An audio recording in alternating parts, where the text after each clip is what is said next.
मंदबुद्धि यानी कि डिलाइजेंट एक लड़का था।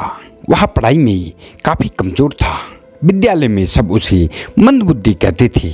उसके गुरुजन भी उससे नाराज़ रहते थे क्योंकि वह पढ़ने में बहुत कमज़ोर था और उसकी बुद्धि का स्तर औसत से भी काफ़ी कम था।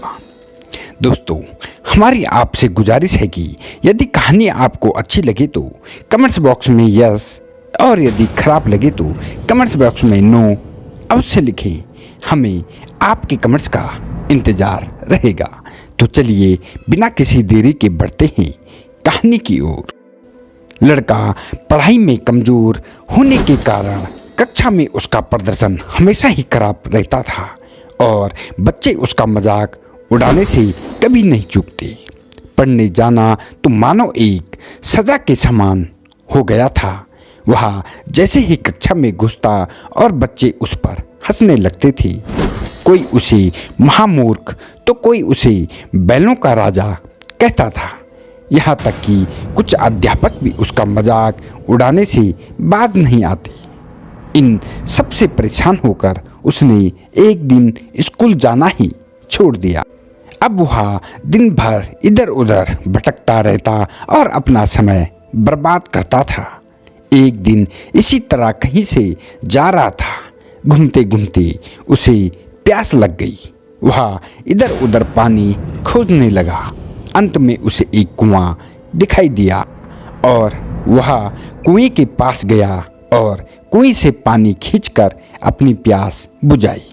अब वह काफ़ी थक चुका था, इसलिए पानी पीने के बाद वह वहीं बैठ गया। तभी उसकी नज़र पत्थर पर पड़ी उस निशान पर गई जिस पर बार बार कुएं से पानी खींचने की वजह से रस्सी का निशान बन गया था। वह मन ही मन सोचने लगा कि जब बार बार पानी खींचने से इतने कठोर पत्थर पर भी रस्सी का निशान पड़ सकता है तो लगातार मेहनत करने से मुझे भी विद्या आ सकती है। उसने यह बात अपने मन में बैठा ली और फिर से विद्यालय जाना शुरू कर दिया। कुछ दिनों तक लोग उसी तरह उसका मजाक उड़ाते रहे, पर धीरे धीरे उसकी लगन देखकर अध्यापकों ने भी उसे सहयोग करना शुरू कर दिया।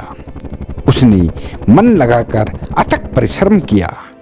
कुछ सालों बाद यही विद्यार्थी प्रचंड विद्वान वरदराज के रूप में विख्यात हुआ, जिसने संस्कृत में मुग्धबोध और लघु सिद्धांत कौमुदी जैसे ग्रंथों की रचना की। दोस्तों, इसीलिए कहा जाता है कि हमें लगातार परिश्रम करना चाहिए, क्योंकि एक ना एक दिन परिश्रम करने वाले को सफलता अवश्य मिलती है। तो दोस्तों, कहानी आपको कैसी लगी कमेंट्स बॉक्स में हमें अवश्य बताएं। तो मिलते हैं एक और नई इंटरेस्टिंग मोरल स्टोरी के साथ। तब तक के लिए धन्यवाद।